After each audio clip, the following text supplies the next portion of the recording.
felicidade de poder convidar para um tema deste uma pessoa que está vivendo essa expectativa e esse momento com o Senhor. O Senhor está propiciando, proporcionando esse momento de amar e buscar os perdidos.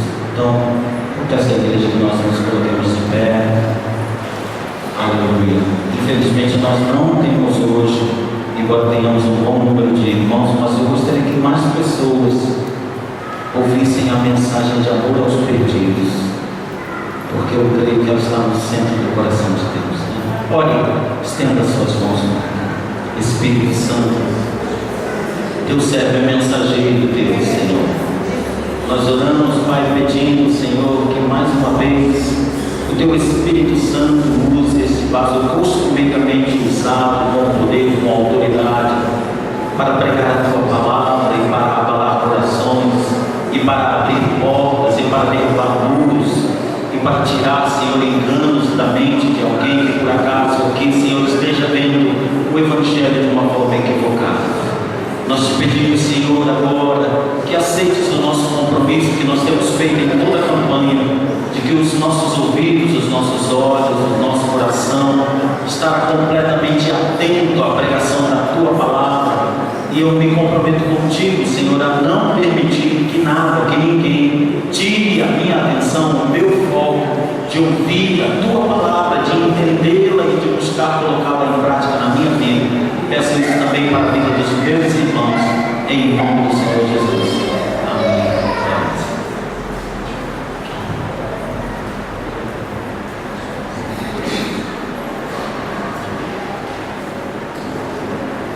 Paz do Senhor Jesus.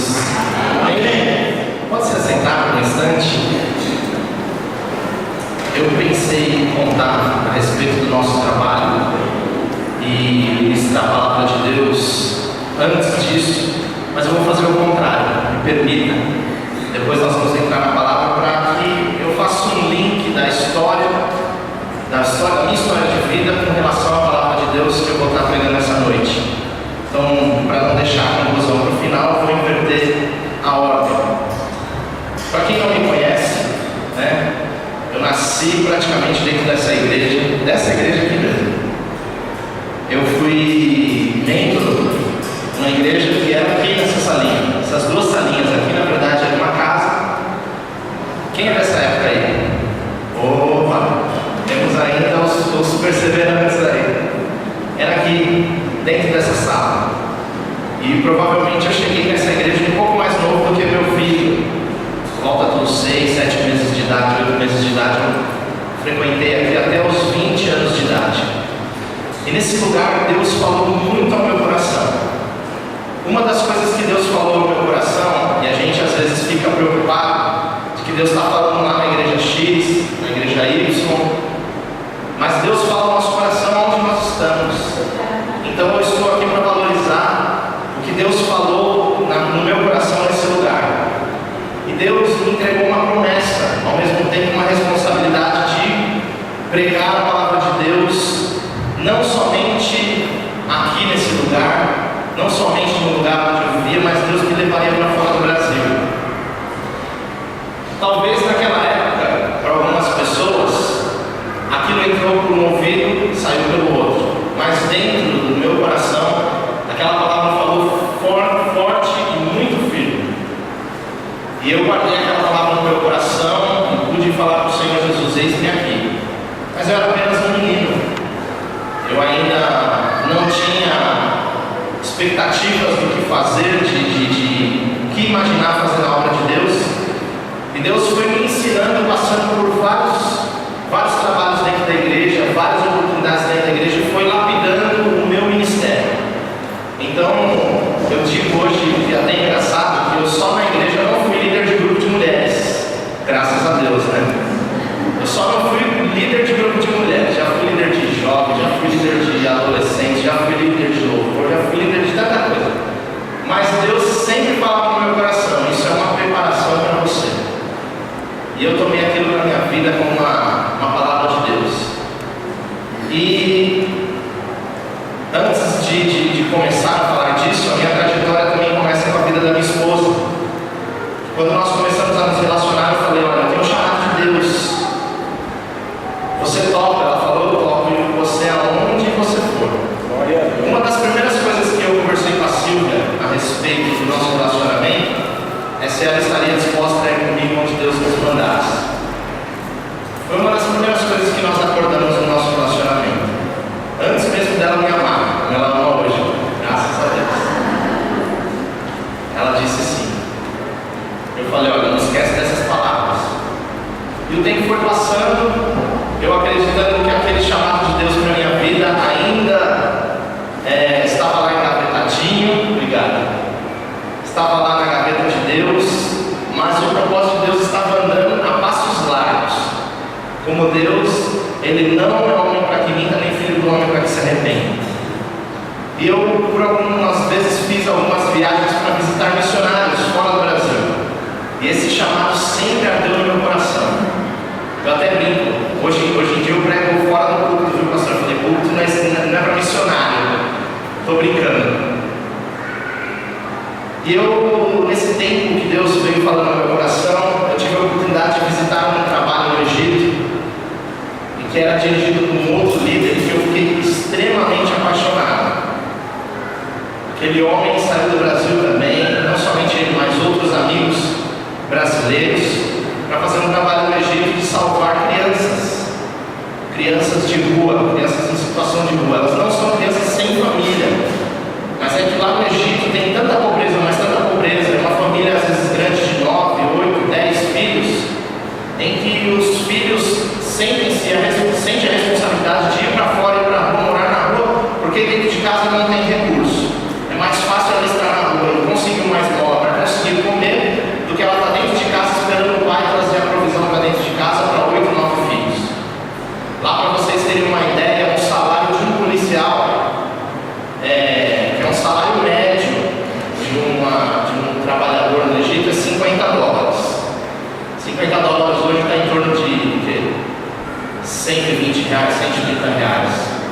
Imagina você viver com R$120 para 8 filhos.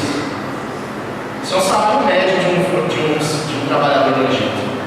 Então, essas crianças em situações de rua, esse colega foi para lá, começou a fazer um trabalho com futebol. E eu fui visitá-lo em setembro do ano passado. E eu fui para um congresso onde reuniu-se vários missionários brasileiros de vários lugares do mundo para contar testemunhos. Eles foram lá para isso. Não foram para ministrar na vida de ninguém, nem para ser ministrado. Foram apenas para se reunir e contar o que Deus tem feito no mundo muçulmano, no mundo árabe. E eu fui impactado pela palavra de Deus e me lembrei do meu chamado.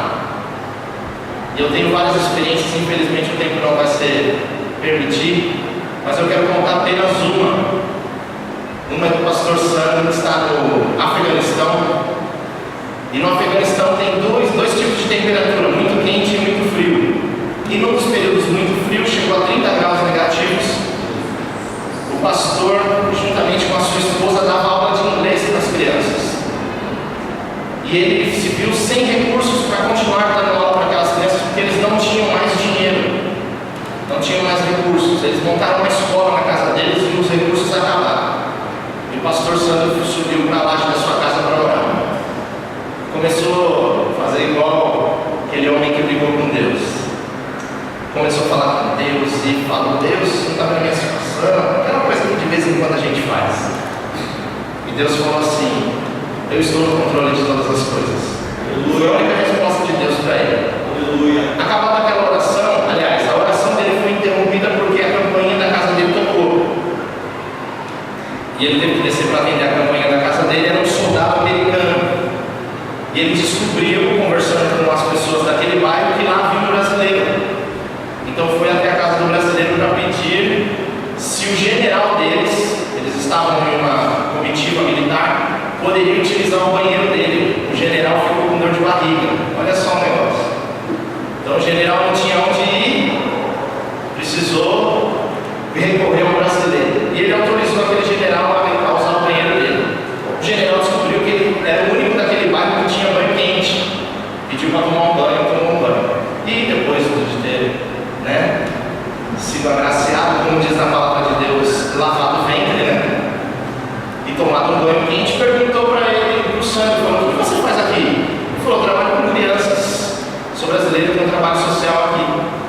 E ele falou assim: puxa, rapaz, eu estou com um carregamento da ONU de 2 carretas de suprimentos e eu não sabia para quem entregar. Já sei para quem vou dar. Eles tiveram suprimentos para 2 anos, sem precisar de ajuda da igreja, de nada. Ou seja, enquanto ele estava lá reclamando com Deus, Deus já estava fazendo tudo e a resposta veio antes dele dizer amém.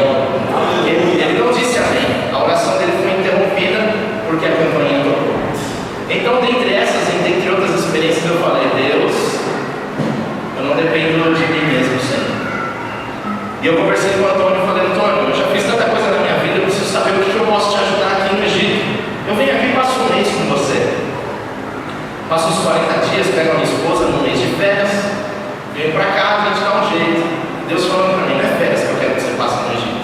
Mas até então era o meu recurso, era aquilo que eu tinha, era o que eu podia fazer. Conversei com o Antônio, falei que tinha sido cabeleireiro, que tinha feito um monte de coisa que não ia servir para nada. Mas eu fiz jiu-jitsu. Ele falou: poxa, rapaz, eu tenho um ginásio montadinho, no tatame, não tenho professor. Eu falei: meu Deus, o negócio já está começando. Eu falei: então tá bom. Voltei para o Brasil, me preparei. Eu conversei com a minha esposa, a nossa conversa durou 5 minutos. Oi, filho. Nossa conversa durou 5 minutos. Eu falei: Silvia, Deus está me chamando. Deus está me chamando. E aí nós passamos por um período de adaptação, de treinamento, que o nosso ministério está nos enviando.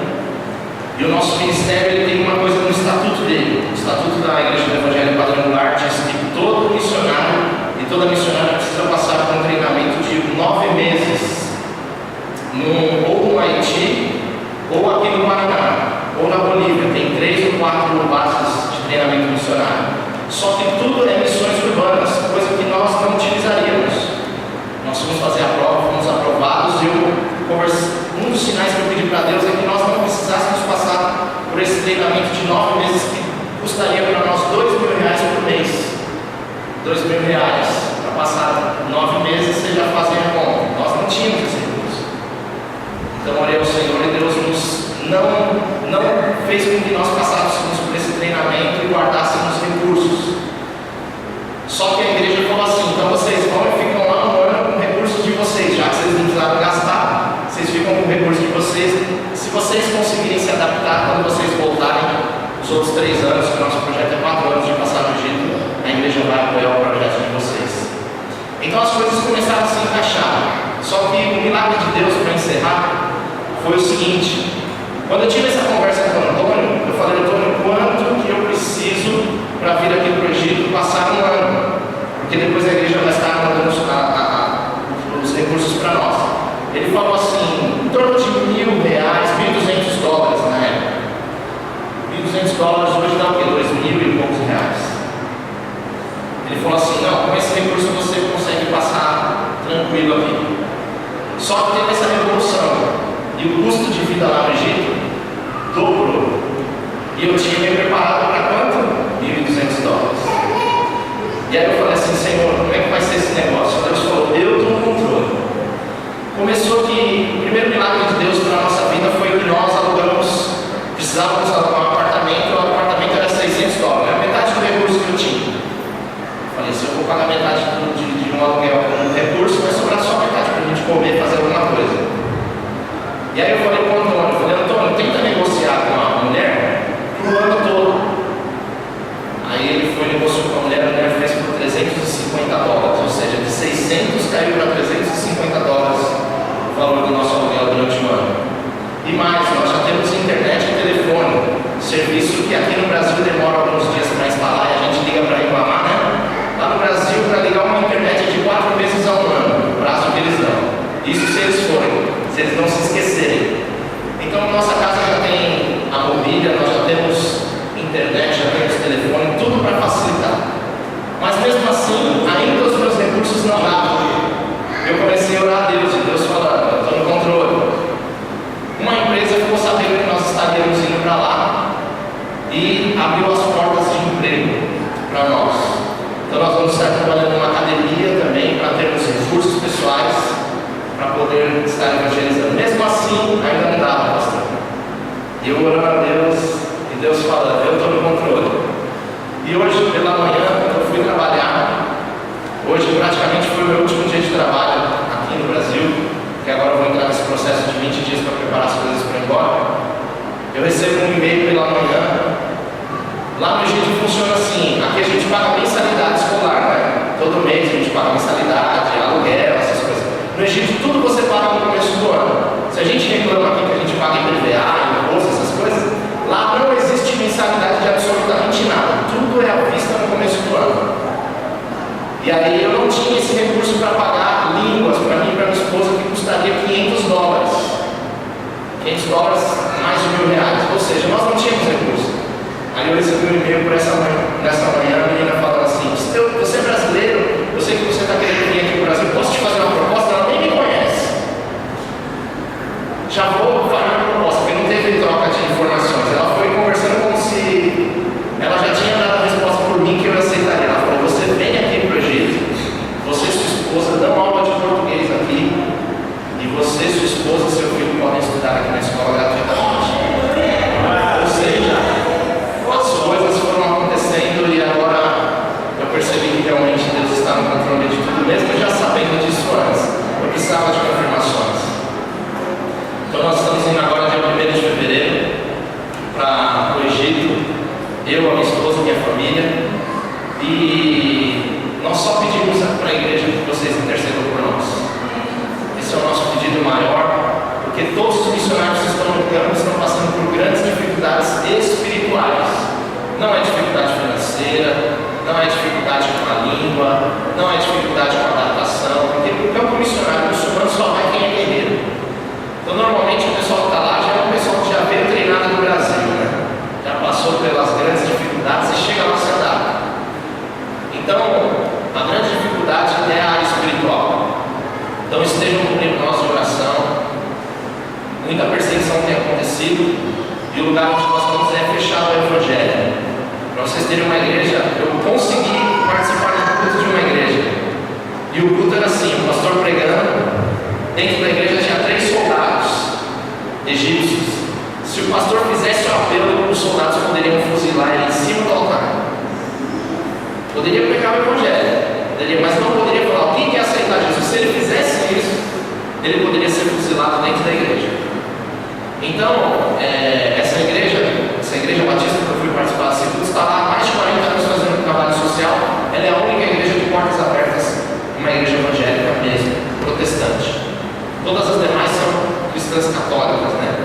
Então esteja orando, porque é muita perseguição mesmo para todos que estão lá. Mas eu garanto para você que nós estamos felizes, mais do que nunca. Encerrada essa parte inicial, quero que vocês abram as vossas Bíblias em Atos dos Apóstolos. Aleluia. O versículo que nós já conhecemos de olhos salteados. Atos dos Apóstolos, capítulo 1, versículo 8. Versículo 7, perdão. Não, 8 mesmo, esse mesmo. É o que todo mundo conhece de cor. Eu olhei aqui a Bíblia emprestada, até os versículos mudam de lugar.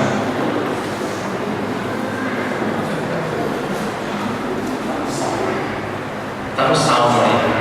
Atos dos Apóstolos, capítulo 1, versículo 8. Eu vou ler esse versículo. Depois eu quero que a igreja recite esse versículo depois da minha leitura. Diz assim a palavra de Deus: mas recebereis a virtude do Espírito Santo, que há de vir sobre vós, e sereis minhas testemunhas, tanto em Jerusalém, como em toda a Judéia, Samaria e até os confins da terra. Vocês podem ler? 1, 2, 3. Mas recebereis a virtude do Espírito Santo, que há de vir sobre vós, e sereis testemunhas, tanto em Jerusalém, como em toda a Judéia e Samaria, e até os confins da terra. Olha só, eu quero que vocês se baseiam apenas nos lugares: Jerusalém, Judéia Samaria e confins da terra. Diga comigo: Jerusalém, Judéia, Samaria e confins da terra. Pode se assentar. Uma das coisas que a gente aprende na igreja, que fazer missões ou pregar o evangelho, aqueles que não são de Deus, são gentios, vamos usar essa expressão, na verdade é uma comissão de Deus para você e para a igreja. Sim ou não? Todos nós já ouvimos isso. E parece para algumas pessoas que essa realidade é muito distante de você, porque você olha os seus talentos, você olha os seus dons, você olha a sua vocação ministerial e às vezes você não se encaixa numa missão de Deus para pregar o evangelho aos perdidos. Talvez você é músico dentro da igreja e você fala assim: como é que eu vou pregar o evangelho aos perdidos sendo que eu sou músico e só toco dentro da igreja? Como é que eu posso fazer isso se eu mexo na mesa de som? Como é que eu posso fazer isso se eu sou apenas uma pessoa que participa do culto de oração? E aí a gente começa a distinguir ministérios pensando justamente nisso, baseados na nossa vocação. Eu tenho vocação para isso, eu tenho vocação para aquilo, eu tenho vocação para determinado trabalho dentro da igreja, mas trabalho missionário eu não tenho vocação. E eu, por um longo período da minha vida, também pensei assim. Eu olhava os meus talentos, eu olhava a minha vocação e eu não me encaixava naquilo que Deus tinha falado para mim.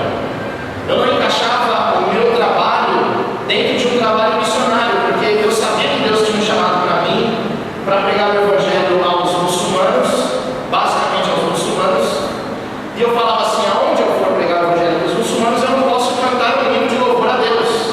Então o que o meu talento como músico vai me ajudar em alguma coisa? A princípio eu comecei a criar barreiras dentro do meu próprio coração. Poxa, eu prego a palavra, eu abro a Bíblia e prego a palavra de Deus livremente em cima do púlpito. Como é que eu vou fazer isso numa praça pública, num lugar que é fechado o evangelho? E eu comecei a me distanciar dessa vocação de Deus. Comecei a olhar isso como uma coisa muito distante. Mas a Bíblia vai declarar, a Bíblia vai dizer que a missão de salvar o mundo é de Deus. Diga comigo: a missão de salvar o mundo é de Deus. Porque a Bíblia declara que Deus veio buscar e salvar o quê? Aquilo que havia se perdido. Você vai perceber não só nos versículos expressos na Bíblia, mas nos versículos implícitos. Como no caso de Abraão: te farei bendito a todas as famílias da terra, abençoarei os que te abençoarem, amaldiçoarei os que te amaldiçoarem. Você vai perceber que existe um trabalhar de Deus para a salvação do mundo. Sim ou não? É óbvio. Tanto é que às vezes a gente se sente limitado para evangelizar determinada pessoa. O que a gente faz? A gente ora a Deus: Senhor, eu não tenho como evangelizar aquela pessoa. Aquela pessoa não vai ouvir a tua palavra. Então a gente vai e ora. De certa forma, a gente acredita que essa missão de salvação realmente é de Deus. E a Bíblia vai declarar que o único que é capaz de convencer o homem do pecado, da justiça e do juízo é o Espírito Santo. Aleluia. Então, por mais que eu e você tivéssemos a vocação missionária, por mais que eu e você tivéssemos esse mandamento de Deus, não dependeria única e exclusivamente dos meus e dos seus esforços, mas dependeria de Deus. E eu aprendi que essa missão de Deus de salvar o mundo, Ele quer compartilhar com algumas pessoas. Ele quer compartilhar, na verdade, com a igreja. Ele quer compartilhar com cada um de nós, porque Ele declarou na sua palavra: vós sois o sal da terra e a luz do mundo. Ele não falou assim: olha, fiquem tranquilos porque eu estou aqui no meio de vocês, eu sou o sal da terra, eu sou a luz do mundo, as pessoas vão olhar para mim. Não, Ele deixou essa incumbência para a igreja. E eu volto a falar que eu não me sentia capacitado, nem preparado para fazer a vontade de Deus. Mas eu percebendo que a obra é de Deus e que Ele tem essa intenção de salvar o mundo, eu pedi apenas que Ele me usasse. Eu falei: Senhor, será que de alguma forma eu posso cooperar com esse seu trabalhar de salvar o mundo? E Deus começou a mostrar as coisas, Deus começou a abrir as portas. E eu comecei a perceber que a missão é de Deus. Digam comigo: a missão é de Deus. E Deus tem o seu jeito de trabalhar.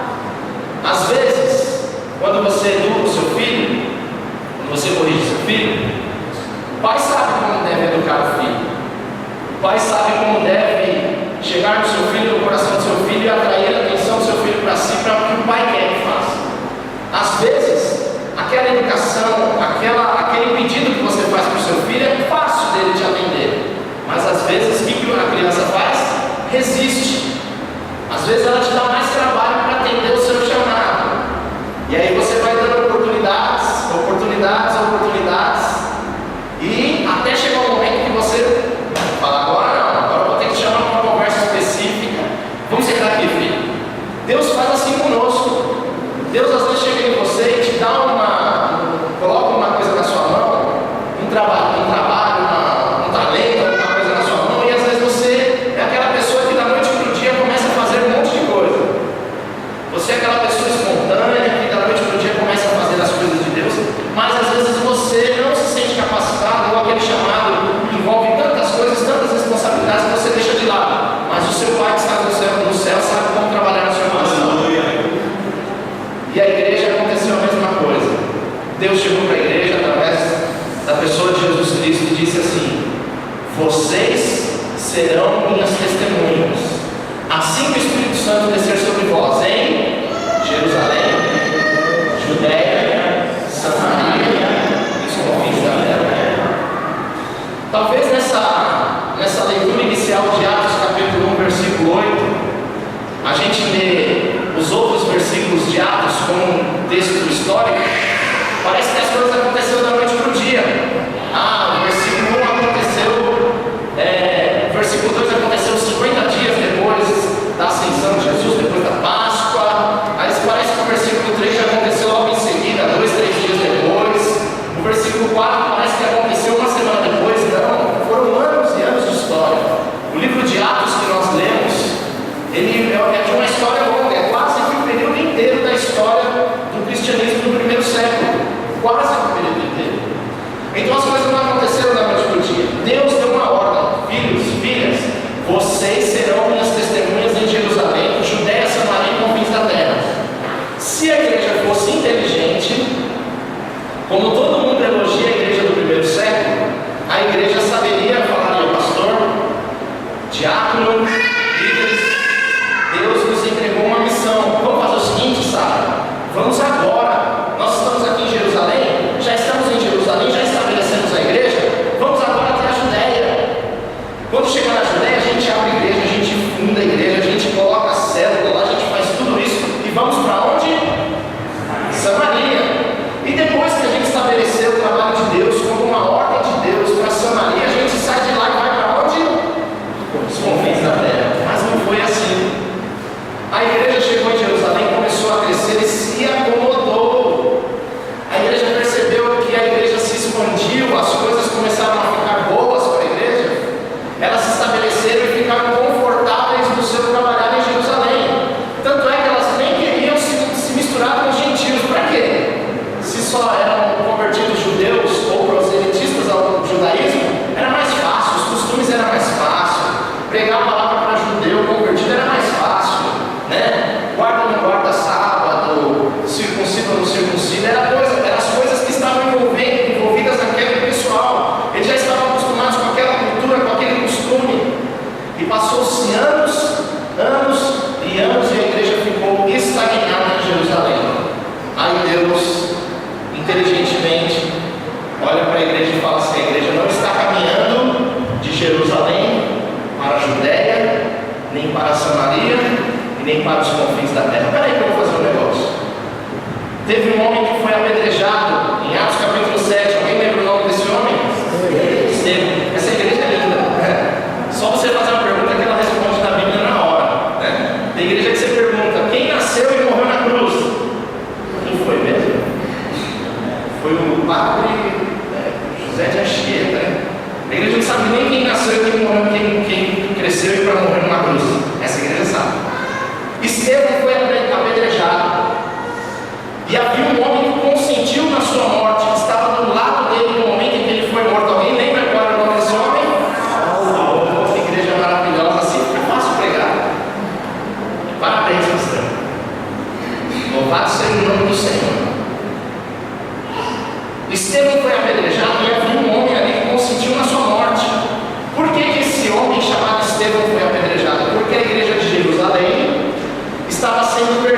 perseguida, começou a ser perseguida.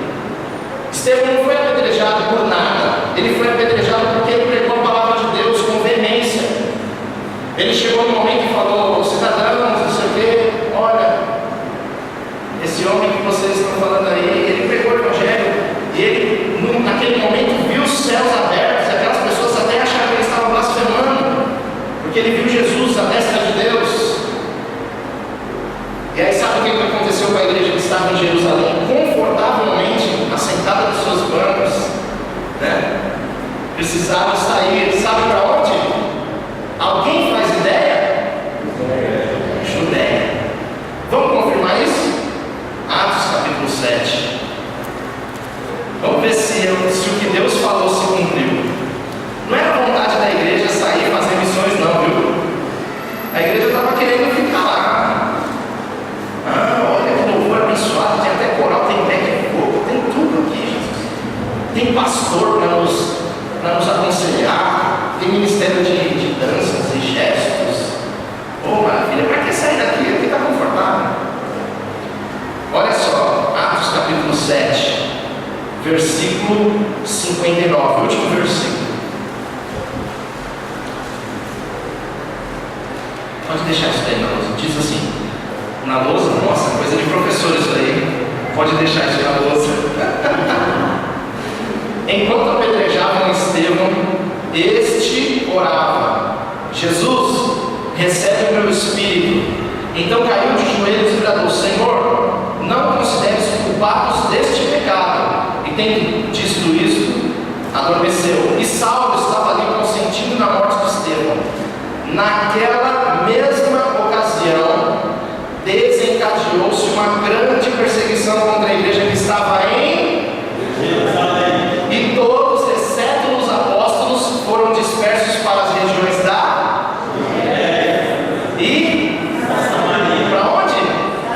Judéia e gente. Se a gente ler o versículo 1 e pular para o 7, parece que aconteceu da noite para o dia. Não foi. Foram anos para que isso acontecesse. Mas eles não foram nem para a Judéia primeiro, nem para os confins da terra. Foram passo a passo do que Deus tinha falado.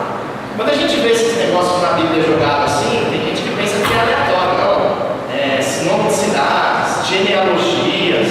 Mas a Bíblia é rica nesses detalhes. Quem gosta de Bíblia sabe que a Bíblia é rica nesses detalhes. Gente, eles cumpriram exatamente o mandamento de Deus. Na boa ou na força? Vocês vão.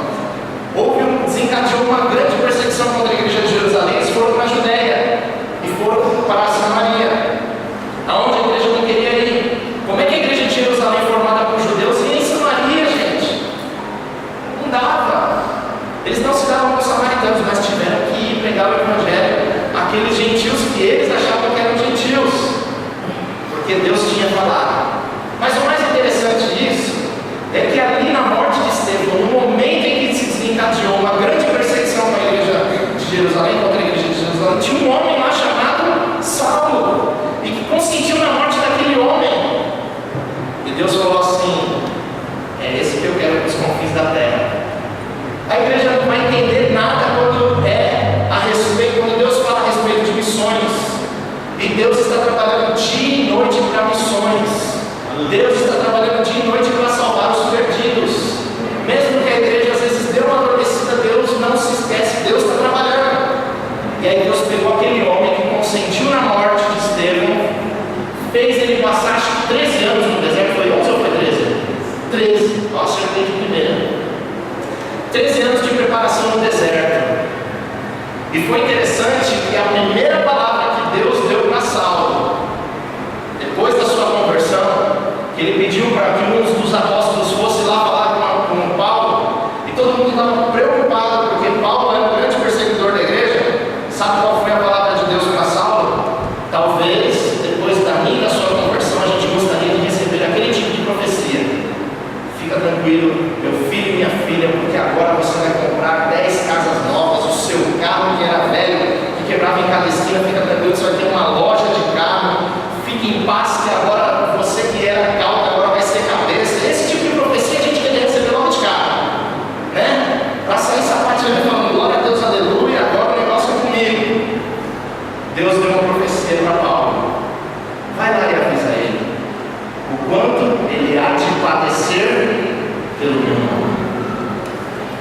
E essa palavra padecer, talvez para nós parece muito dura, muito dura.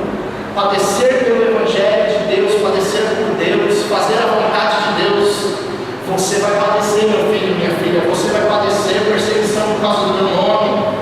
Talvez esse tipo de profecia não caiu legal no começo da conversão de Paulo, porque se Paulo fizesse imaginação de que tudo aquilo que ele fazia para a igreja de Deus pudesse retribuir para ele, foi exatamente o que aconteceu, ele poderia falar: é esse tipo de padecimento que eu vou ter que passar, açoites, apedrejamentos, alguém vai querer me matar, eu não vou fazer esse negócio não.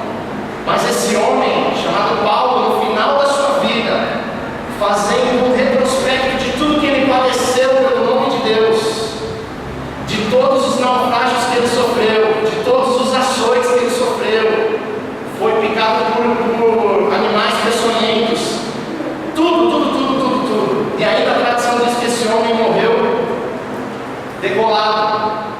Ele diz assim: eu não sei se para mim viver é ganho ou se morrer é lucro, porque se eu for para o céu eu estou com Deus, mas eu gostaria de estar aqui para fazer a obra, para salvar os perdidos. Aquele mesmo homem que no final da sua vida faz esse prospecto da sua vida, ele escreve uma carta de dentro de um calabouço falando assim: eu tenho tudo. A única coisa que eu peço para vocês é que vocês me tragam uma capa, porque eu estou passando frio, e também tragam os livros da lei, porque eu ainda tenho prazer na lei de Deus, mas daqui a alguns dias eu vou morrer. Esse homem que faz esse prospecto da vida foi aquele mesmo homem que estava ali no momento do apedrejamento de Estevão. E Paulo foi o grande missionário do primeiro século. Ele foi quem levou a palavra aos confins da terra, considerado por aqueles confins da terra naquela época. Ou seja, Jerusalém, Judéia, Samaria e confins da terra, tudo aconteceu conforme a ordem de Deus. Eu te pergunto, na minha e na sua vida vai ser diferente? Não vai ser diferente. Deus tem algo para colocar nas suas mãos, seja um chamado missionário, que seja pregar aos perdidos, mas não importa o que seja, tudo nós devemos fazer para a honra e glória do nosso Senhor.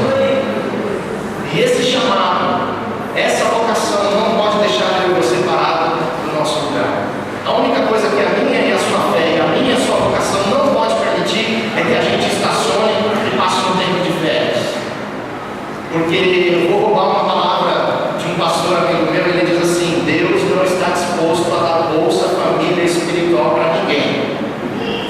O que é Bolsa Família? Bolsa Família é aquela coisa que a pessoa recebe do governo, e se ela fizer alguma coisa que o governo fez, se não fizer, ela recebe do mesmo jeito. Espiritualmente não acontece isso. Não existe Bolsa Família espiritual.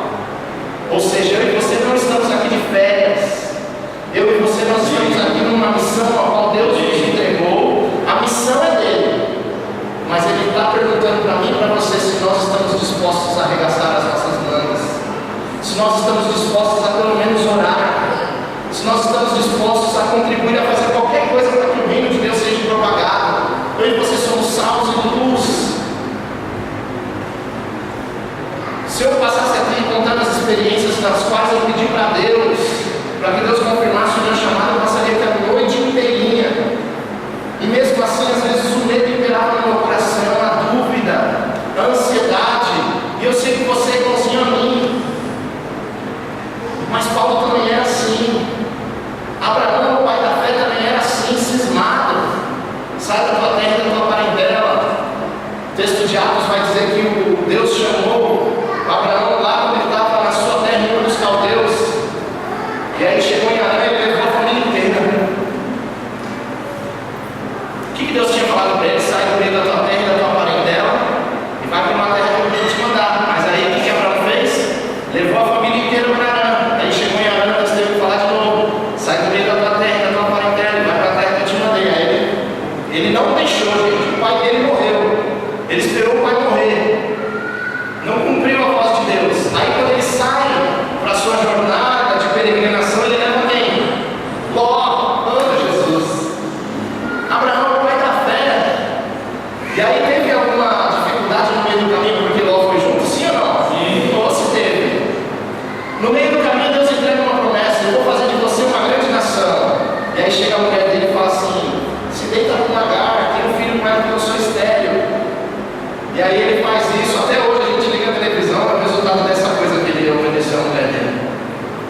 Esse homem que era o pai da fé também tinha as mesmas dúvidas que eu e você temos. Às vezes as mesmas ansiedades, as mesmas dificuldades de obedecer à voz de Deus. Mas em nenhum momento você vai ver Abraão parado no seu lugar. Em nenhum momento você vai ver Paulo esperando as coisas acontecer. Em nenhum momento você vai ver Davi sentado no lugar. Oh Jesus, eu quero só a bolsa família espiritual, Senhor. Oh, levanta outra pessoa para dar uma pedrada na cabeça daquele gigante, Jesus. Oh, aquele gigante é muito grande. Usa o pastor. Em nenhum momento esses homens de Deus que Deus usou eram falhos como eu e você. Mas a fé deles e a vocação deles não deixou eles parar. E quando eles paravam, como é o caso de um homem que foi para a caverna, você está fazendo aí? Deus, todos os profetas morreram. Jezabel quer mandar me matar. Filho, fica tranquilo que eu ainda guardei 7.000 que não se dobraram diante dos deuses. Você é mais um. Ou seja, a missão de Deus está acontecendo. Mas às vezes a minha missão e a tua está parada. Nós estamos aguardando alguma coisa a mais. Isso é normal. Mas hoje é noite de Deus renovar os nossos votos. Hoje é noite de Deus sacudir o nosso ministério. Hoje é noite de Deus falar comigo, com você pessoalmente, como falou alguns anos atrás. E a gente vai colocar o controle de novo. Vamos colocar essa metralhadora aí, vamos... Como é que chamava aquele negócio que prende a metralhadora? Bandola, né? Soldado, bandoleiro, né? Vamos colocar a farda de novo. Vamos tirar a farda de dentro do armário. Deus disse que tem uma corrida proposta para mim e para você. Vocês conhecem esse texto, né? E essa corrida é você e Deus. Se coloque de pé nesse momento. Eu quero agradecer a Deus muito por essa rica oportunidade. E eu quero entregar a palavra para o pastor, pedindo para que o pastor esteja orando por esse chamado e essa vocação de cada um de nós e de toda a igreja. Lembre-se sempre, a missão é de Deus, ela vai acontecer independente de mim ou de você. Mas bom será se eu e você formos um instrumento de Deus, para que a obra de Deus aconteça. Você acha que Deus precisa de mim para alguma coisa, pastor? Precisa.